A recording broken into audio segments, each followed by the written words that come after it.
Porsche has more than half a century of sports car development to draw from. This expertise culminates in the 2023 Macan, making it one of the most exciting SUVs to drive, rewarding its drivers with agile handling that's not only rare amongst most SUVs, but also amongst many cars. As for Mercedes, the GLC crossover is a winner. The previous generation GLC sold well for most of its life thanks to its entirely predictable combination of typical Benz virtues of handsome design and peppy performance. The styling of the all-new version has evolved so gently, however, that we suspect that many will struggle to spot the generational update. And with both being some of the best models in their segment, you might want to know which one is better. In this video, we will compare both cars' designs inside and out, pricing and how they drive. So, without any further ado, let's get into it.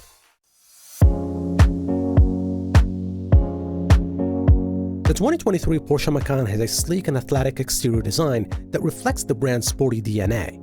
The front end showcases a distinctive and aggressive appearance. The front grille is wide and is flanked by sleek dynamic LED headlights. The lower bumper incorporates large air intakes on the sides, emphasizing the Macan's sporty character.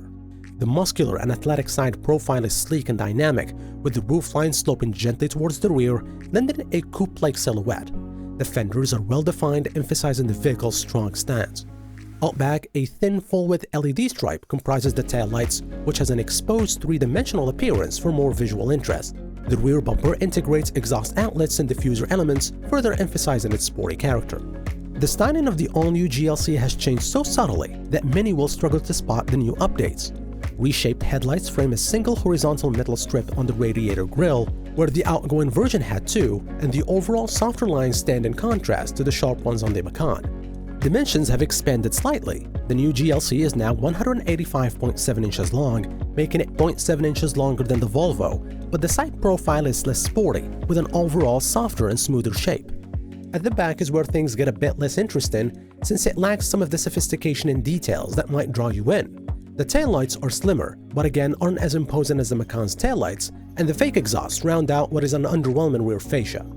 Overall, the GLC has always looked decent, and with this update it enhanced its overall looks, but the Macan seems to have a more sophisticated design, putting it ahead of that of the Mercedes.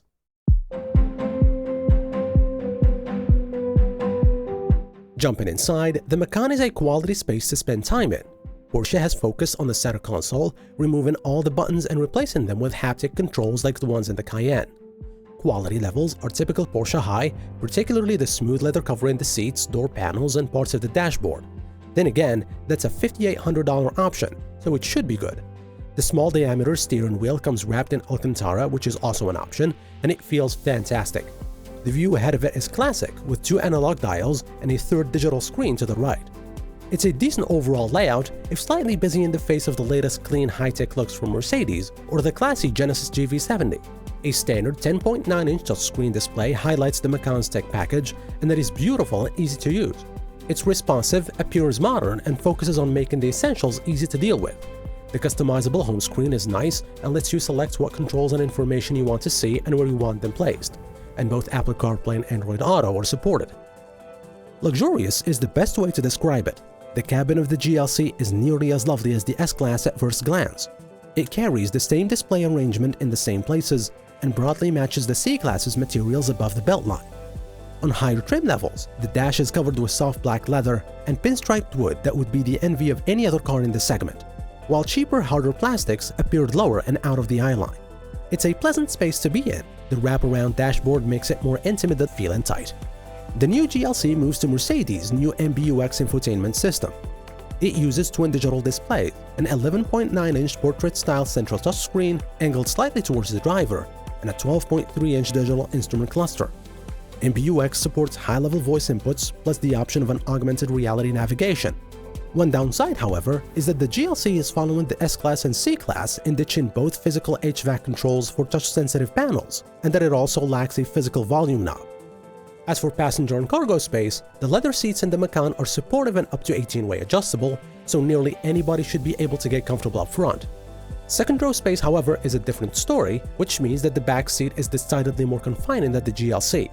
Even if there is adequate room for two 6-foot adults, the low roofline and narrow windows induce claustrophobia on long drives. Cargo space is also more scarce than the class average, though the 17.6 cubic feet expands to a healthy 52.9 cubes when the rear seats are folded flat. As for Mercedes, you will find the GLC's interior quite roomy. Most of the controls are within reach thanks to a wide range of adjustability in the driver's seat. Getting in and out is easy as well, and both driver and front passenger enjoy ample head and legroom. Rear passengers will be comfortable as well, since there is plenty of space even behind tall drivers. The rear doors don't open as wide as the fronts, however, so access isn't quite as open. Utility is definitely not the GLC's strong suit. It can only hold 21.9 cubic feet of cargo, which is still 4.5 cubes bigger than the Porsche.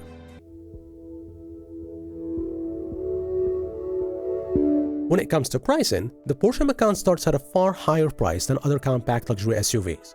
It also generally comes with less standard equipment, although adaptive cruise control being standard is at least welcome for 2023.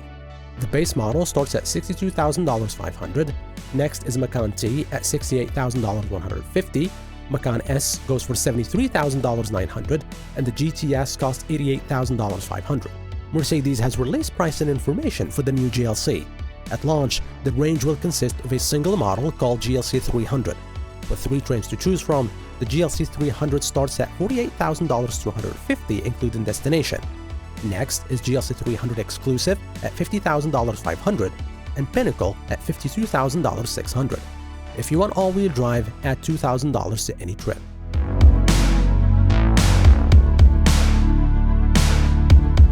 When it comes to driving and handling, the best model out of the bunch is the Macan T, and it's mainly because the turbo 4-cylinder engine takes 129 pounds off the front end compared to the twin-turbo V6 found in the S and GTS. Less weight on the front end translates to more responsive steering and handling, and Porsche engineers tuned the suspension, torque vectoring, and traction control specifically for the T. The 2-liter turbocharged 4-cylinder is surprisingly good, and the PDK transmission does its usual slick shifts. The ride in normal mode is compliant enough around town while retaining a level of firmness befitting of a performance-oriented SUV. Both Sport and Sport Plus modes are naturally a little bumpier, and stiff tire sidewalls transmit some boominess into the cabin over rough pavement. They are livable levels though, and reasonable trade-offs for such impressive handling. Porsche's 7-speed PDK is fantastic in the Macan T, as it is everywhere else in the company's lineup. Shifts are almost instantaneous, and in Sport Plus, it telepathically predicts the correct gear during aggressive driving. And even with its modest power figures, the T pulls out of corners with plenty of grunt, especially if the engine is up in the revs. And if you insist on crunching numbers, Porsche says the Sport Chrono package gives the Macan T the ability to hit 60 miles per hour in 5.8 seconds, 2/10 quicker than the standard Macan. As for Mercedes, regardless of trim level, power for the 2023 GLC comes from a turbocharged 2.0-liter 4-cylinder engine that works with a 48-volt mild hybrid system to develop 258 horsepower and 295 pound-feet of torque. It's paired with a 9-speed automatic transmission. With minimal turbo lag and the healthy torque available at 1800 revs, the GLC 300 gets off the line and past slower-moving traffic with ease. The 9-speed automatic transmission is a different story, however. Although it swaps gears unobtrusively, the gearbox is slow to downshift in the crossover's default comfort setting. Toggling to the more aggressive Sport and Sport Plus drive modes improves the response, but both settings make it prone to holding gears longer than necessary for typical daily driving. At least there are a pair of steering wheel-mounted shift paddles that afford manual control. While Mercedes' 4MATIC all-wheel drive system is available as a $2,000 extra, the standard GLC 300 sends all of its power to the rear wheels, making it particularly lively on twisting tarmac. Thanks to its light but not direct steering, rigid underpinnings, and stiff springs, the 3,900-pound compact crossover is far more entertaining to push around than its mass might suggest. The GLC's nimble nature comes at the cost of ride quality though, and the crossover's multi-link front and rear suspension stiff tuning leaves heads tossing and cargo turning while going over small road imperfections, which is why the GLC's standard 18-inch wheels and all-season tires can make for a less rigid ride.